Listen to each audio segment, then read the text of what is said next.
kelingan gubuk kae yen tak doleret nang cagak kabak tulisan warna abang kondo isih prawan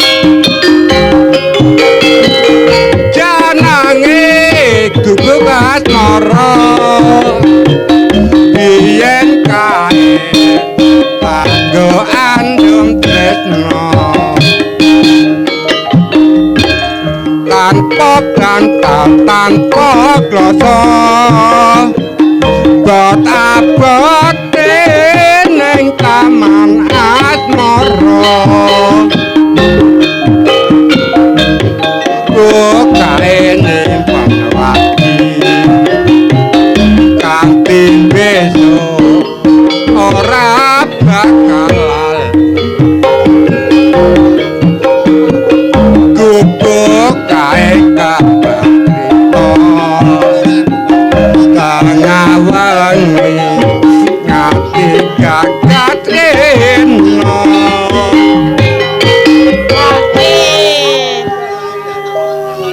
catatan sajane ngati saya marah hati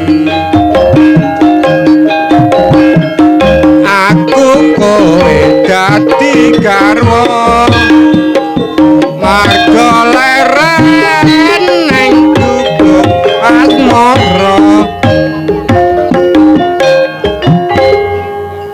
jebulane nek dhuwit 20 dibahas nggo satik ngene iki ya bos sing yen liwat oh lah iya ya yen liwat aku kelingan gubuk kae yen tak doleret nang tak gak tulisan warna abang kondo isih prawan janane gubuk asmara biyen kae ayo Pak Bud kanggo andum tresno tanpa bantal tanpa kloso bot abote taman asmara gubuk kae ning kanthi besok ora bakalan gubuk kae kabeh crita wangi ngati gagat reno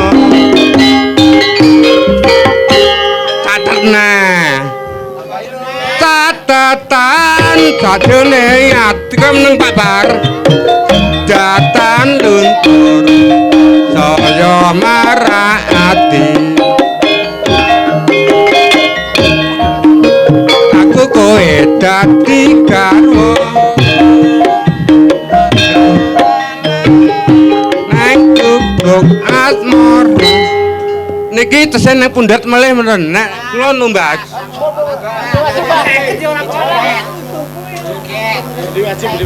gendeng wajib kung mengke saged tumbas malih nggih iki nyapu karo dulur iki gak bakal dulur enten batu nggih men ya aku tuku tak tukane tak sekarang budak kuning ya nggih rahayu mandhape tulak sengkala niki saking ngebel pupus Ponorogo dikasih anu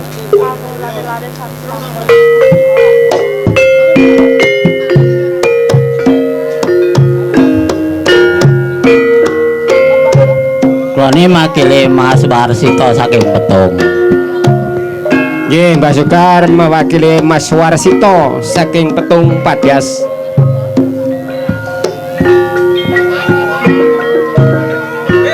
Sampun jangkep 6. Monggo dipun lanjut Mas Marmo. Nggih, monggo tandhaipun kala teri jumeneng. Baira.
Warga sami bujang mobyar jajanan pasar kolong kumelong jenang mencorong tinola sengkala kari mulya.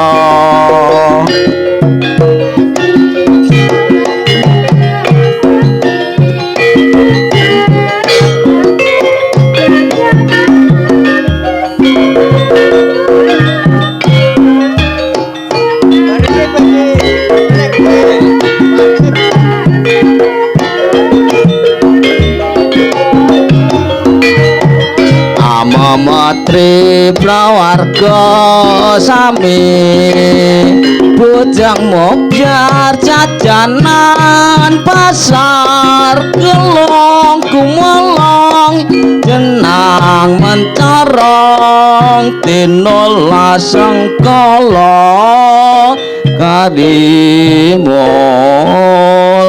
ya.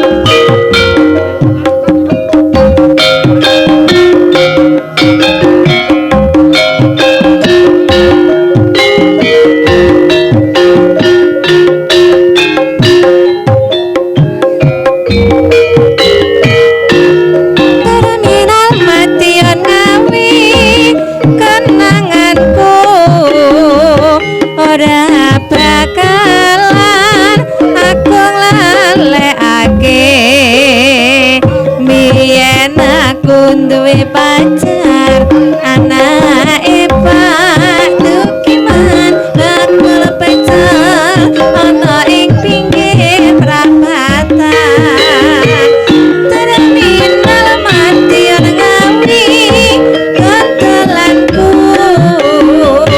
ora bakalan aku ngalehake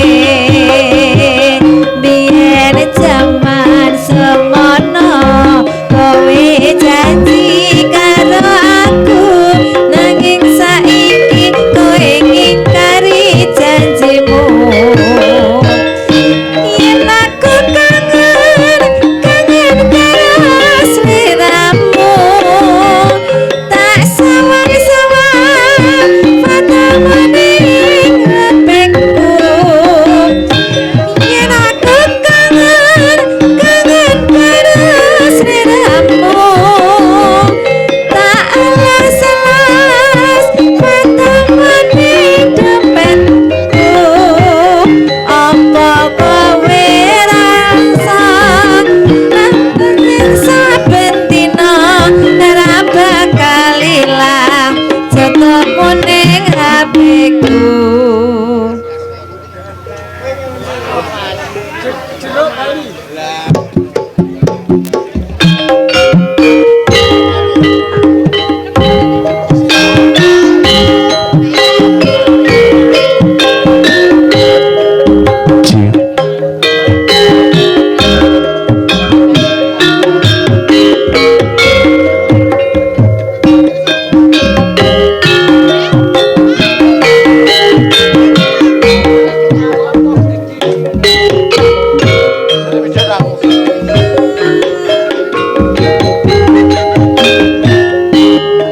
Cah ayu aku tuku jeruke sekilo iki piro regane Sewu mas iki sak kilone marga sing tuku nemake bakule apa entuk Dik tak tiliki dhisik ora betah aku selak milih entuk wae mas sampean tiliki bakule ijol iki ya wis apa lanjut Cah ayu aku tuku jeruke sekilo iki piro regane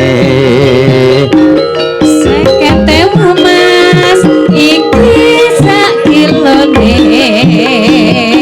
warga tuku demake bakule apa entuk mbak tak tiliki dhisik ora betah wis hop Ji monggo dilanjut Mbak Salim. Di mana? Nggih telas, Mbah. Nggih, monggo katang pramugari Ibu Waranggana bagi sampur. Sampur ingkang angka setunggal kunjuk dumateng PJ Kades Ngeranget nggih menika Bapak Darmaji. Angka kalih Mbah Kasun saking Sempu Mas Iguk. Mas Iguk Sempu nggih. 3 Mas Aguk saking Kembang Kuning Mbolo. Sekawan Mbah Tamsir saking Usupan Budak. Gangsa Mas Wawan saking Delangkup. Jangkepipun 6 nggih menika Pak Tarman saking Ukir.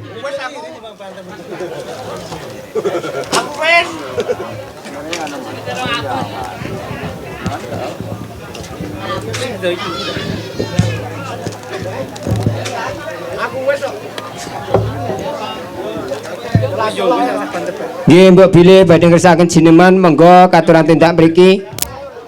Mas Aguk napa Mbah Tamsir?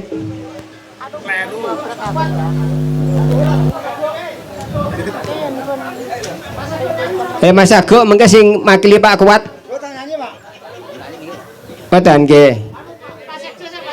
Nggih. Nggih riyen Mas nggih mengke panjenengan.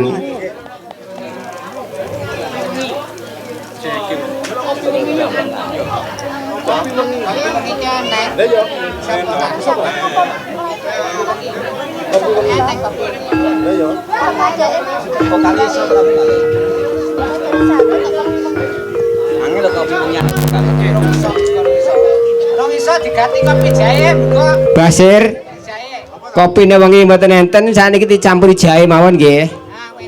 Nggih sing enak nggih monggo.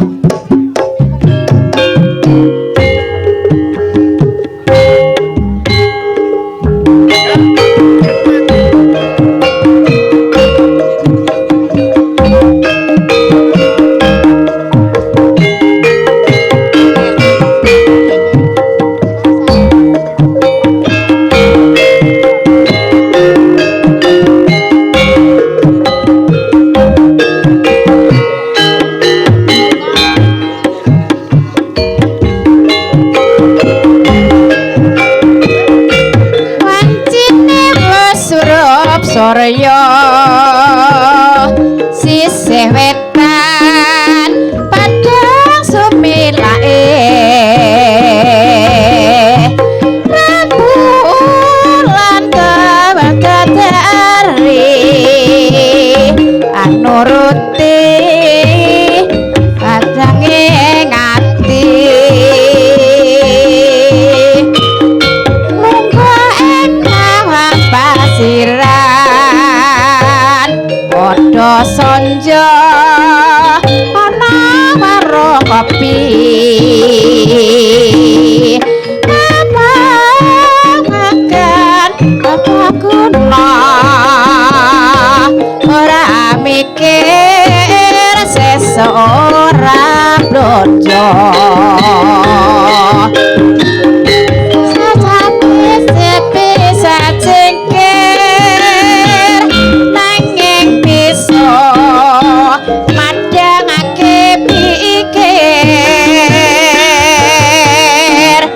yen orang ngombe sedhewe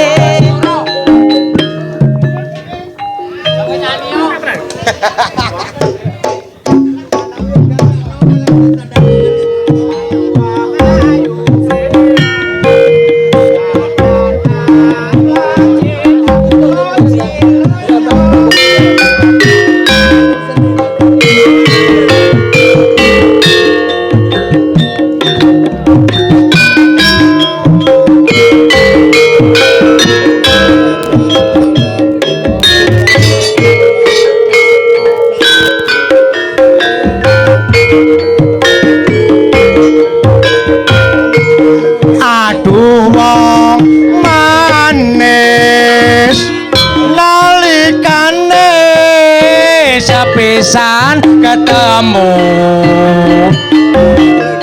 ana kono kae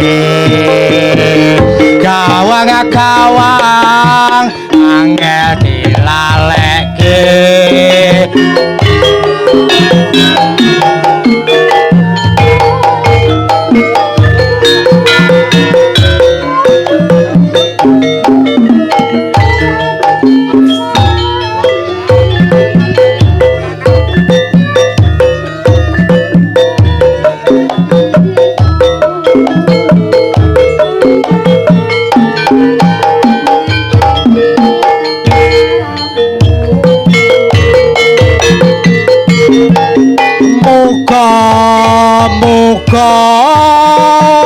Gusti tansah ngeparengno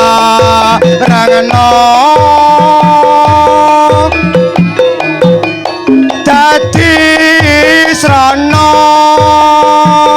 usadala roas mara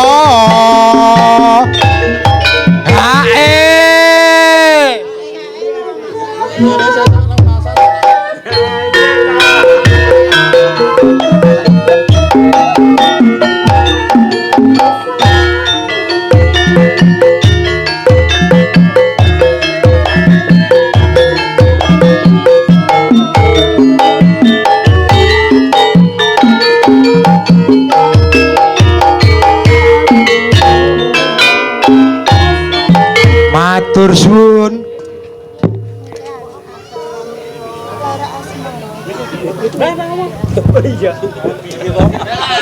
Nggih, monggo ingkang sampun pikatuk sampun kapuri jumeneng wonten sasana budaya. Pira Pak Sekda saking Ngranget.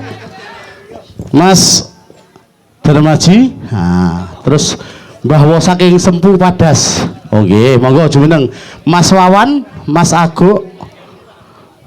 Pak Kuat saking Drangkup, monggo jumeneng Mas Mbah Tamsir. Sikenten Mbah Kuat, Nggih, Mbah Kuat monggo, ayo. nggih, bareng mriki. Kali Mas Tarman monggo jumeneng. Kadheraken ibu-ibu Waranggono monggo jumeneng. Wis gak usah sepot-sepotan sak sore. Ora bagian nggon. Tok neurong dicepot di Mas Tris ya. Lah iya. Iki piye to? Nggih, monggo Mbah Tamsir. Sik ben bar nek mulai. Tiwas teko omah kok dadi pikiran.